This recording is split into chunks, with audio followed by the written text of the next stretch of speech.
আজকেও অনেক ভোরবেলা ঘুম থেকে উঠেছি। ঘুম থেকে উঠে এই যে সোজা চলে গেছিলাম ফুল তুলতে। তো ফুল তোলাটা মানে একটা নেশা হয়ে গেছে কয়েকদিন ধরে, যেহেতু ভোরবেলা উঠে ফুল তুলছি সেই জন্য ঘুম থেকে উঠে হাত মুখটা ধুয়েই চলে যায় ফুল তুলতে। না হলে অন্য কেউ এসে ফুল নিয়ে যাবে, আমাদের আর পূজা করা ফুল থাকবে না। তো মনে করো কি অন্ধকার থাকতে ফুল তোলা শুরু করে দিয়েছি। আর ফুল তুলতে দেখো একটু মানে কিন্তু ভোরে আলো ফুটে গেছে। তো যাই হোক, এই যে বাসনগুলো, এগুলো এঁটো বাসন আগের দিন রাত্রেবেলা করে রেখেছিলাম, এক জায়গায় গামলাটার মধ্যে রেখেছিলাম, সেগুলো ধুয়ে নিলাম। তো বাসন কোসনগুলো ধুয়ে কি রান্না করে রেখে এখন চলে এসেছি গোয়াল ঘরে। এই যে লক্ষ্মীকে বের করলাম, লক্ষ্মীকে বের করে টেপিটুনিদেরকে বাইরে বের করলাম। বের করে এখন গোয়াল ঘরে গোবরগুলো ফেলে দিচ্ছি। গোয়াল ঘরে গোবর ফেলে দিইনি, ওই পাশে না গামলাটার মধ্যে রেখে দিয়েছি। তো তার আগে যে গোবর সানটা দিয়ে দিচ্ছি, এখন গোবর সান দিয়ে উঠানটা ঝাড়ু দিয়ে নেব। তো গোবর সান দেওয়া নাকি ভালো। তো গোবর সানটা না অনেক ভোরবেলা দিতে হয়, তো এখনও তো অনেক ভোরই আছে। তো গোবর সান দিয়ে উঠান টুটান ঝাড়ু দিয়ে নেব। তো বন্ধুরা, আজকে কি ভিডিওটা একটু অন্যরকম হতে চলেছে। তো তোমরা পুরো ভিডিওটা দেখতে থাকো, আশা করছি ভালো লাগবে। তো এখন কি ঝাড়ু দিয়ে নিচ্ছি। তো আমার শ্বশুর শাশুড়িরা বৃন্দাবন যাওয়ার কিন্তু এই আজকে বৃহস্পতিবার, আর কি সামনের মানে গত বৃহস্পতিবার গিয়েছিল, আর আজকে বৃহস্পতিবার 8 দিনই প্রায় হয়ে গেল। তো কবে বাড়ি আসবে, যখন বাড়ি আসবে তখন তোমাদেরকে বলে দেব। তো 8 দিনের মধ্যে তো 2 দিন কি গাড়িতে থাকতে লাগে ট্রেনের মধ্যে, আর বাকি দিনগুলো ঘুরেছিল। আর কি এখনও আছে, কোন দিন আসবে কোনো ঠিক নেই এখনও। আর এখন কি দেখো তো, ওই গোবর রেখে দিয়েছি, গোবরগুলো নিয়ে আসলাম। তো আজকে যেহেতু বৃহস্পতিবার সেই জন্য ভাবছি যে পুরো উঠোনটায় লেপে নেব, কিন্তু আকাশ এদিকে না মানে হালকা হালকা বাতাসও উঠে গেছে, ঝিরঝির করে বৃষ্টিও পড়ে, মানে কি করব বুঝে উঠতে পারছি না। আর মাটিও নেই, ভালো মাটি একদম চকচকা দেখে মাটিও নেই যে পুরো উঠোনটা একদম চকচকা করে লেপে নেব, এতটা শ্যাওলা ধরে গেছে। সেই জন্য ভাবলাম যদি পরে রোদ উঠে ওই পাশটা লেপে নেব। আর এখন কি ঠাকুরপাটের সামনটা শুধু লেপে নিচ্ছি শুধু গোবর দিয়ে। আর কি বলতো, শুধু গোবর দিয়ে লেপলে যখন লেপবে তখন কেমন দেখা যায়, কিন্তু যখন শুকাবে না তখন একদম সাদা হয়ে যায়। আর যদি পুরো উঠানটা এখনই লেপে নিই তাহলে কিন্তু আমার পূজা করা অনেকটাই দেরি হয়ে যাবে, গোপালের ঘুম থেকে তুলতে অনেকটাই দেরি হয়ে যাবে। এমনিতেই তো অনেক দেরি হয়ে যায়, 6:30 7টা বেজে যায়। আর তো দেখো পুরো উঠোন আর না লেপে এই যে শুধু ঠাকুরপাটের সামনটা লেপে নিলাম। আর লেপে আমার কোনো লাভ হয়নি বন্ধুরা। একটু পরে বৃষ্টি এসে আমার সব এই যে খাটনিগুলো সব ধুয়ে গেল, মানে এত পরিশ্রম করে লেপলাম। আরও যদি পুরো পরিশ্রম করতাম, পুরো উঠানটা লেপতাম, তাহলে কি অবস্থাটাই না হতো। তো এখন যেহেতু আকাশটা একদমই ভালো না, মানে যখন তখন বৃষ্টি চলে আসে, সেই জন্যে না ভয়ও লাগে লেপতে।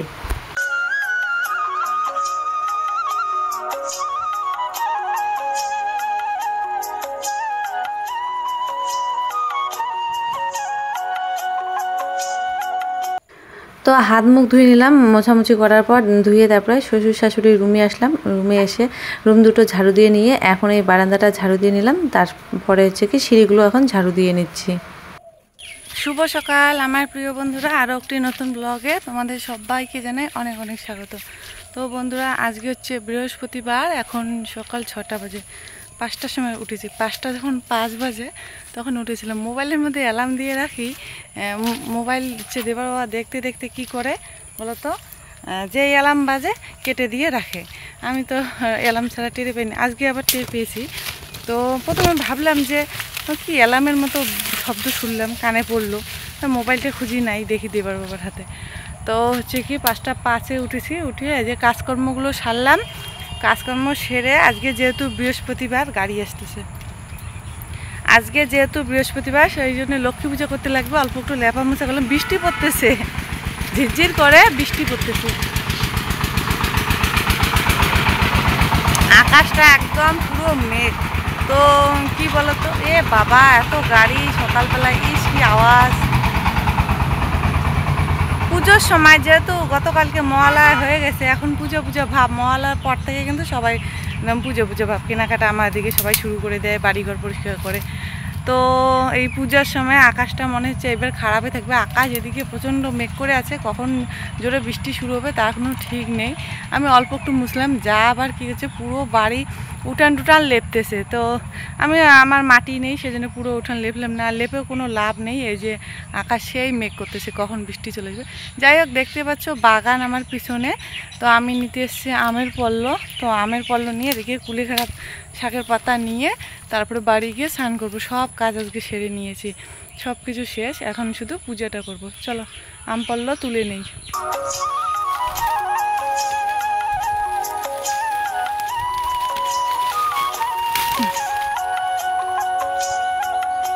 তো একটা আমের পল্ল নিয়েছি, আর একটা নেই। আর তোমাদেরকে একটা জিনিস দেখাই, এই সিজনে দেখো আমের মুকুল ধরেছে। এই দেখো আমের মুকুল, এই গাছটা, এগুলি এখন কি আম গাছ। তো সারা বছরে নাকি আম ধরে নাকি এখন। আর একটা ছোট দেখে নেব, এই যে একটা ছোট পেয়েছি, এই যে একটা। তো চলো এখন কুলেখাড়া শাকের পাতা নিয়ে আসি।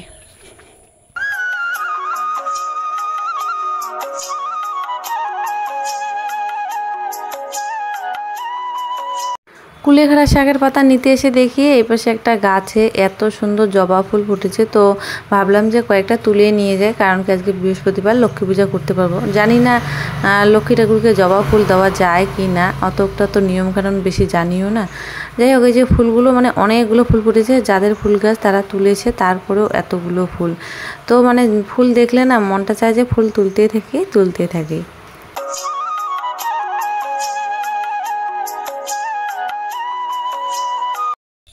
তো দেখো কতগুলো জবা ফুল পেয়েছে। এই জবা ফুল একটা ডাল এনে গাঁটতে লাগবে। বাড়িতে একটা গেড়েছি, ওটা হচ্ছে কি ঘিয়ে কালার, আর এগুলো লাল টকটকে। আমের পল্ল তুললাম, কুলেখাড়া শাক আর জবা ফুল। এখন দুব্বা তুলবো, তুলে গিয়ে স্নান করবো। দেখো আজকে কতগুলো ফুল, সাদা ফুল, এগুলো তুলেছি ভোরবেলা অন্ধকার থাকতে, আর এগুলো এখন এলাম।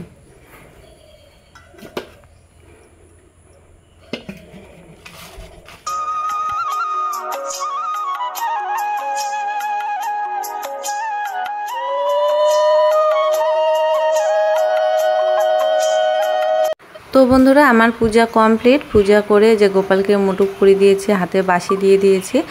আর হচ্ছে কি পূজাটা তোমাদের সঙ্গে শেয়ার করলাম না, অনেকটাই বড় হয়ে যায়। মা লক্ষ্মীর ঘট বসিয়ে নিয়েছি, দেখো জবা ফুল দিয়ে সাজিয়ে দিয়েছি। তারপরে হচ্ছে কি গোপাল ঠাকুরের ওই জায়গাটা সাদা ফুল দিয়ে সাজিয়ে দিয়েছি।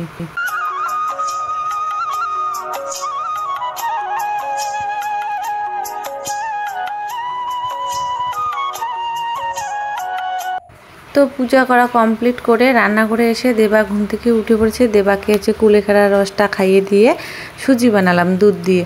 তো সুজি এই যে দেবাকে এখন খাইয়ে দিচ্ছি। আর গরম তো, সেই জন্য হাত দিয়ে মানে ওকে খাওয়াতে লাগছে, মানে হাতের মধ্যে গরমটা আমি বুঝতে পারবো। আর চামচ দিয়ে খাওয়ালে না ওর জিভ পুড়ে যায়।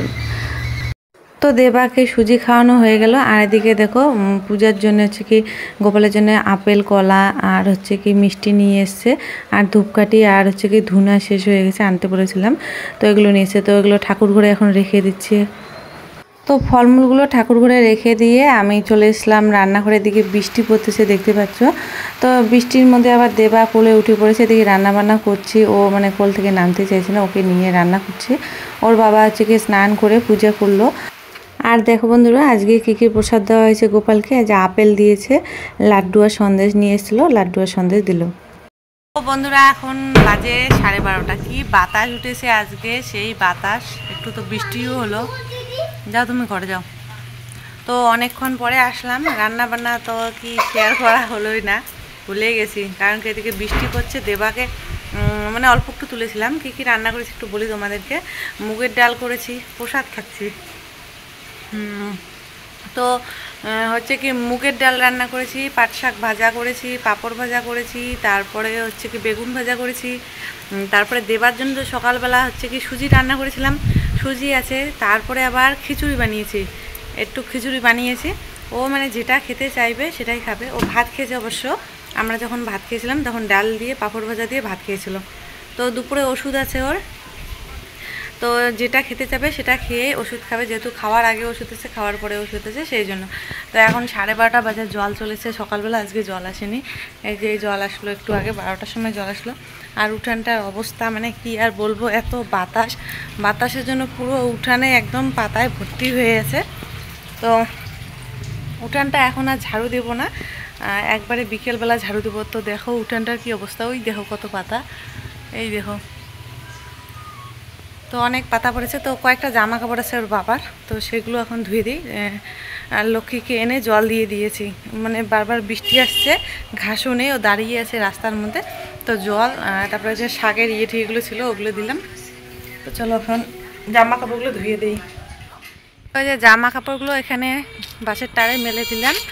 আর মানে একটু কি, তো রোদ তো নেই বলতে চলে, হাওয়া বাতাসে যতটুক শুকাবে, জলটা তো ঝরবে। এই যে তো উঠানটার মধ্যে এত পাতা হয়েছে, মানে দেখতে খারাপ লাগছে, সেই জন্য উঠানটা ঝাড়ু দিয়ে নিচ্ছি। আর বন্ধুরা, তোমাদের সঙ্গে একটা কথা শেয়ার করাই হয়নি, তো আজকে হচ্ছে কি একটু ওই বাড়ি যাবো, মানে বাপের বাড়িতে যাব। তো যদি শ্বশুর শাশুড়িরা বাড়িতে থাকতো তাহলে তো সকালেই যেতাম, যেহেতু বাড়িতে নেই, সন্ধ্যা প্রদীপ দিয়ে তারপরে হচ্ছে কি যাব। তো ওই বাড়িতে হচ্ছে কি পূজা আছে, আমার দাদা যে দোকান দিয়েছে, তো সেই দোকানে আজকে উদ্বোধন করবে, গণেশ পূজা আছে। তো আগের দিন মা, মানে 2 দিন আগে মা ফোন করে বলেছিল যে শুধু গণেশ পূজা আছে, আসিস, মানে যেতে বলেছে। তো ওখানে গিয়ে দেখি, তো তোমাদেরকে দেখাবো। তার আগে বলছি যে দেখো এখন রাস্তার ধারে বাড়ি হয়ে কতটা সুবিধা হয়েছে, একদম রাস্তার পাশে বাড়ি, বাড়ির সামনে একদম জমজমাট, বাড়ির সামনে এদিকেও দোকান, ওইদিকে একটা সামনে হচ্ছে কি ছোট্ট মোট্ট একটা হচ্ছে বাজার আছে। তো ওই যে ওইদিকে দোকান এসে দেখি বাবা কি করছে, ঝিরঝির করে বৃষ্টি পড়ছে, তো যেহেতু ওই ঘরের ভিতরে মানে গরুটাকে রাখে, গোয়াল ঘর এখনো করেনি, তো যেখানে ওখানে আজকে মানে এখানে এসে শুনি যে কীর্তন হবে, সেজন্য বাবা গরুটার জন্য মানে 2টা টিন দিয়ে ওখানে ঘর বানিয়ে দিল। তো এদিকে ঘরের ভিতরে আসলাম, এখনও জামা কাপড় ছাড়ি না। আমি আবার জানি না যে কীর্তন হবে, মা শুধু বলেছে গণেশ পূজা হবে, আমি ভেবেছিলাম দুপুরে হয়তো প্রসাদ টসাদ খাওয়া হবে, লোকজন সবাই চলে গেছে। তো দেখো এখানে যে গণেশ পূজা হয়েছে আর রাত্রেবেলা কীর্তন হবে, যে বৌদি চলে এসছে, আমার জ্যাঠাতো দাদার বউ। তো বৌদি এখানে ফলমূল কাটছে, আর ওদিকে বসে আছে আমার দাদা, আর একটা দাদা, আর একটা হচ্ছে ভাই। তো সবাই মিলে এখানে হচ্ছে কি গল্প করছে বৌদির সঙ্গে। তো আমি তো এইমাত্র আসলাম, তো এখানে গণেশ পূজা হয়েছে। তো এই যে বন্ধুরা, আমাদের বাড়ির কুকুর, তো এই কুকুরটা এত পোষ মানা, কি আর বলবো, এর কাহিনী তোমাদেরকে মানে পরে শেয়ার করব। তো হচ্ছে এখন বাড়ির ভিতরে চলে আসলাম, বাড়ির ভিতরে এসে দেখি রান্না করছে। আমি প্রথমে ভেবেছিলাম খিচুড়ি আর হয়তো ঘন্ট হবে, তারপরে এখন আমার জ্যাঠাতো দাদা রান্না করছে, তারপরে শুনি যে ভাত হবে, ডাল, ঘন্ট, তারপরে হচ্ছে পনিরের সবজি হবে, পাঁপড় ভাজা, চাটনি, এগুলো হবে। তো এদিকে রান্না বান্না চলছে, রান্নাঘরে সব কিছু জিনিস ওই ঘরে নিয়ে গেছে। আর একটা জিনিস খেয়াল করেছো তোমরা, তো এটা হচ্ছে আমার দিদা, আমার ছেলের সঙ্গে গল্প করছে। তো ওই যে আমার দাদা, আর ওই ঘরে গিয়ে দেখি আমার জেঠিরা, তারপরে আমার ওই ভাইটার বউ, মানে সবাই মিলে এখানে এসে, সবাই সকালবেলাতে এসেছিলো, মানে আমাদের যে পুরানো বাড়ি আছে ওখানে সবার বাড়ি, সবাই এসেছিলো। আর হচ্ছে কি, তো আবার ওই ঘরে চলে আসলাম। মা যে মানে একটু পরে কীর্তনের দল চলে আসবে, সেই জন্য সব কিছু রেডি করে নিচ্ছে। তো এটা আমার একটা জ্যাঠাতো দাদার বউ, তো বৌদি এখানে চা করছে আমার বরের জন্য। তো দেবার বাবাকে যে চা দিয়েছে, ওদিকে আমার মাওইমা এসছে, আমার মানে দাদার শাশুড়ি, আর আমার দিদা ওখানে বসে গল্প করছে। তো ওই বৌদিটার মেয়েকে কোলে নিয়ে, আমি বৌদিটা কাজ করছে, সেই জন্য বৌদির মেয়েকে কোলে নিয়ে আমি বসেছি। তো আজকে একদম এসছে আত্মীয়র মতো, মানে কি আর বলবো, কোনো কিছু কাজ করিনি। তো যাই হোক, এদিকে দেখো কীর্তনের দল চলে এসছে। বাবা এখনও যে মানে ঘরের মানে গরুর ঘর বানাচ্ছে, আর কীর্তনের দলটা চলে আসলো। আমি এই যে ঘরে আসলাম দেবাকে দেখার জন্য, এর আগের বার তো মানে বিছানায় খেলা করতে করতে পড়ে গেছিলো, সেই জন্য দেখতে আসলাম। তো এখন এখানে গোল মিটিং বসে গেছে, সবাই মিলে, বৌদি, ননদ, আমি হচ্ছি ননদ, আর সবাই, বৌদি আছে 2টা, আমার জেঠি আছে, মাওয়াই আছে, সবাই মিলে বসে এখানে চায়ের আড্ডা হবে। আর হচ্ছে কি বৌদি এখানে চা বানাচ্ছে, কীর্তনের দল যেহেতু এসে গেছে, কীর্তনের দলকে চা দিতে। আর দেবার বাবা কীর্তনের দলের এই যে একতারা নাকি বলে, ওটা বাজাচ্ছে, মানে আমার একটা দাদু আছে, ওই দাদুর একতারাটা, তাই ওখানে বাজাচ্ছে। যাই হোক, মানে চা বানানো হয়ে গেছে, বৌদি চা বানালো, আর বাবা বলছে চলো সবাই মিলে চা দেবো, আমাকেও ডাকলো। তো বাবা বলছে আমি এখন চা দেবো, তুই কাপটাতে ঢেলে ঢেলে দেবো, আর মাওয়াই দিচ্ছে বিস্কুট। তো ওভাবে মানে যাওয়া খুবই অসুবিধা হচ্ছে। বাবাকে বললাম আমাকে মগটা দেওয়ার জন্য, আমি পরে চা দিয়েছি, মানে এইভাবে খুবই অসুবিধা হচ্ছে। তারপরে কি বন্ধুরা বলো তো, এর আগে মানে এসেছিলাম যেদিন বাড়ি উদ্বোধন হয়েছিল, সেদিন এসেছিলাম, আর এতদিন পরে আবার আসলাম, মানে আসা খুবই কম হয়। আর আজকে এসে দেখি রান্নাঘরের ভিতরে প্লাস্টার হয়ে গেছে, বারান্দার ভিতরে হচ্ছে প্লাস্টার হয়ে গেছে, আর দাদার রুমের প্লাস্টার হয়ে গেছে। মাটি ফেললে হচ্ছে কি এই সময় তো মাটি পাওয়া যায় না, মাটির ফেলানোর পর হচ্ছে ঘরের মেঝেটা গলে ঘর কমপ্লিট। আর ওইদিকে হচ্ছে টয়লেট বাথরুমের কাজ চলছে। তো মা দিকে পূজা করছে, পূজা করা কমপ্লিটের দিকে এদিকে যে কীর্তনের দলও এসে গেছে। তো এই যে আমার দাদু, তো এই দাদুর ছিল ওই একতারাটা। আর ওদিকে আমি দেখতে পাচ্ছি ওই যে ওইদিকে কোণে হচ্ছে আমি চা দিচ্ছি। আর এগুলো হচ্ছে দাদার দোকানে যে মেশিনপত্র, তো এগুলো হচ্ছে পূজা করা হয়েছে। তো এখন থেকে বছরে বছরে কিন্তু আরও একটা পূজা বেড়ে যাবে, যেহেতু এগুলো হচ্ছে কি লোহার জিনিসপত্রের মেশিন টেশিন, তো বিশ্বকর্মা পূজা কিন্তু করতে লাগবে। এর পরের বছর থেকে হয়তো বিশ্বকর্মা পূজাও হবে। তো এই ঘরটা কিন্তু পুরোটাই হচ্ছে কি দাদার দোকান ঘর। তো দেখতে পাচ্ছ দুই সাইডে পাকা করা আছে, পুরো ঘরটাই মনে হচ্ছে কি পরে ঢালাই করবে, আস্তে আস্তে করছে। তো আমার এটা হচ্ছে যে জ্যাঠাতো দাদার ছেলে, তো দেবাকে যে মা এখন চন্দনের ফোঁটা দিয়ে দিচ্ছে, গোপী চন্দনের ফোঁটা, তারপরে আমাকেও দিয়ে দেবে। তো পূজা তো হয়ে গেছে, ওদিকে কীর্তন কিন্তু চালু হয়ে গেছে। আমি আবার বাড়ির ভিতরে চলে আসলাম। তো মা সবাইকে হচ্ছে কি ওই যে ফোঁটা দিয়ে দিয়ে বেড়াচ্ছে, এখন চলে আসলে রাঁধুনিদের এখানে, মানে রাঁধুনিদেরকেও দিয়ে দেবে। তো আমি আবার বাইরে চলে আসলাম বাবার সঙ্গে গল্প করার জন্য। তো আসলে কিন্তু বাবার সঙ্গে খুবই আমি গল্প করি, মার সঙ্গে সময় না পেলেও বাবার সঙ্গে গল্পটা খুবই হয়। তো বাবা এসে দেখছে আমার ক্যামেরায়, বাবা বলছে তোলার জন্য। তো দেখো এদিকে পিসি চলে আসলো আমার। তো কীর্তন তো ওদিকে চলছে, আর হচ্ছে বাবা এদিকে বাড়ির ভিতরে এসে যে ধূপদানিটা মানে ধূপবাতিটা ধরিয়ে নিয়ে যাচ্ছে, আর ওখানে হচ্ছে নিভে গেছে সেই জন্য। তো এদিকে কিন্তু রাতও অনেক হয়ে গেছে, মানে বাড়ির একটা চিন্তা। তো এই যে দেবার বাবা হচ্ছে কি ভুজোর জন্য পয়সা দিচ্ছে ওখানে, আর ওই যে পিছনে বৌদি বসে আছে, মাকে দিয়ে দিল। তো সবার সঙ্গে গল্প করছে, বেশি কিছু কাজকর্ম আজকে করিনি। তো এগুলো হচ্ছে তেঁতুল, দেখতে পাচ্ছ। তো টক করবে, আমসত্ত্ব নিয়ে এসেছিলো, তো আমসত্ত্ব কম আছে নাকি, সেই জন্য তেঁতুল মিক্সড করে দিবে। তো এই যে পনিরের সবজি হয়ে গেছে, পনির আর হচ্ছে কি কাবলি ছোলা দিয়ে তরকারি। আমার এই যে দাদাটা সবগুলো রান্না করেছে, ছেলে মানুষ হলেও রান্না করেছে, খুবই কিন্তু ভালো হয়েছে রান্নাগুলো খেতে। তো দেবার বাবা একটু শেয়ার করেছে, দাদারা তো লজ্জায় পাচ্ছে, মানে কি বলবো, এগুলো ভিডিও দেখতে দেখতে আমারও হাসি পাচ্ছে এখন। তো এখন এই যে সব কিছু রান্না কমপ্লিটের দিকে, এখন চাটনিটা হয়ে গেলে রান্না কমপ্লিট। কিন্তু কীর্তন এখনও শেষ হয়নি বন্ধুরা, মানে 10টা পার হয়ে গেছে, কীর্তন শেষ হয়নি। বাড়িতে তো লোকজনও নেই, বাড়ি যেতে লাগবে। এদিকে একটু ঝিরঝির করে বৃষ্টিও পড়ছে, আর বাতাসও উঠেছে, ঠান্ডা ঠান্ডাও লাগছে। কীর্তন যখন শেষ হয়নি, অনেকটাই দেরিয়েছে, সেই জন্য দেবার বাবা যে ঘরের ভিতরে বসে পড়েছে খাওয়ার জন্য। মানে আমি বসতে বললাম, কারণ কি বাড়ি যেতে লাগবে, আমরা খাওয়া দাওয়া করে বাড়ি চলে যাব, কীর্তনের অপেক্ষায় আর থাকবো না। তো দেবার বাবার খাওয়া হয়ে গেছে, আমিও এখন খেতে বসবো।